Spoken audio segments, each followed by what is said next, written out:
Assalamualaikum warahmatullahi wabarakatuh. Di sini saya akan menjelaskan tentang moral dan tidak bermoral. Moral sendiri memiliki arti yaitu kegiatan yang positif atau perilaku baik seseorang. Ada beberapa contoh tentang moral, yaitu pertama, mengerjakan tugas tepat waktu.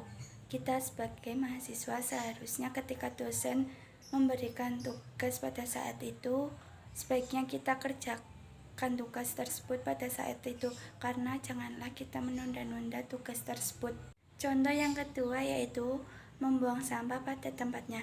Ketika kita membuang sampah seharusnya pada tempatnya, karena itu tidak akan menyebabkan banjir atau adanya pencemaran lingkungan.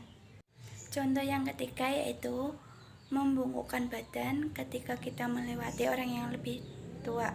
Sebaiknya ketika kita di jalan dan melewati orang yang lebih tua, sebaiknya kita membungkukkan badan, karena itu adalah salah satu dari contoh sopan santun. Contoh keempat yaitu menunaikan ibadah tepat waktu. Kita sebagai umat yang beragama seharusnya kita ketika akan mengerjakan atau melaksanakan ibadah itu harus tepat waktu, karena itu adalah suatu kewajiban bagi kita. Contoh kelima adalah mencium tangan ketika hendak keluar rumah. Sebaiknya kalau kita akan keluar rumah, itu kita seharusnya mencium tangan orang tua terlebih dahulu. Itu adalah sebagai tanda tunduk kita kepada orang tua. Contoh yang keenam adalah menghargai pendapat orang lain ketika rapat sedang berlangsung.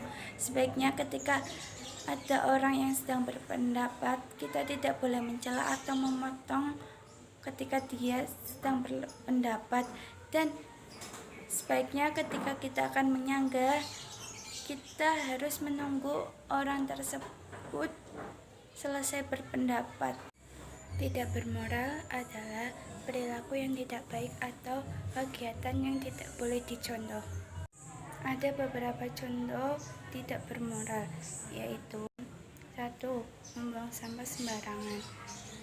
Membuang sampah sembarangan mengakibatkan adanya banjir dan pencemaran lingkungan. Solusinya itu 1. Membuang sampah di tempatnya. Membuang sampah pada tempatnya memang terlihat seperti hal sepele, namun manfaatnya itu besar, yaitu mengurangi pencemaran lingkungan dan membuat lingkungan tersebut menjadi indah dan bersih. 2. Mendaur ulang sampah. Mendaur ulang sampah menjadi pilihan karena sampah tersebut bisa dijadikan kerajinan tangan.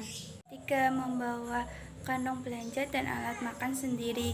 Membawa kantong belanja dan alat makan sendiri yaitu bisa mengurangi penggunaan plastik, karena plastik adalah material yang sulit terurai dan dapat mencemari kualitas air dan tanah. Selain itu, membawa bekal makanan sendiri dapat membiasakan kita untuk hidup sehat. 2. Pembulian, yaitu perilaku intimidasi yang dapat dilakukan berulang kali untuk melukai fisik maupun melukai mental seseorang. Solusinya yaitu 1.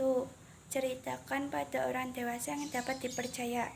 Ceritakan pada orang tua maupun guru untuk menindaklanjuti.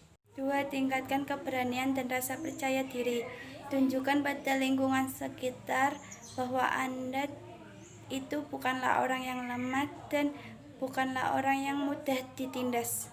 3. Bantu teman yang menjadi korban bully. Jika ada teman yang menjadi korban bully, janganlah kamu diam saja dan cobalah memberi dukungan pada korban tersebut.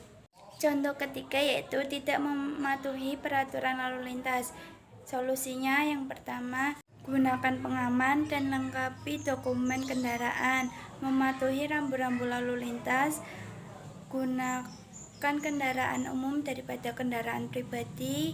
Memberikan hak pejalan kaki.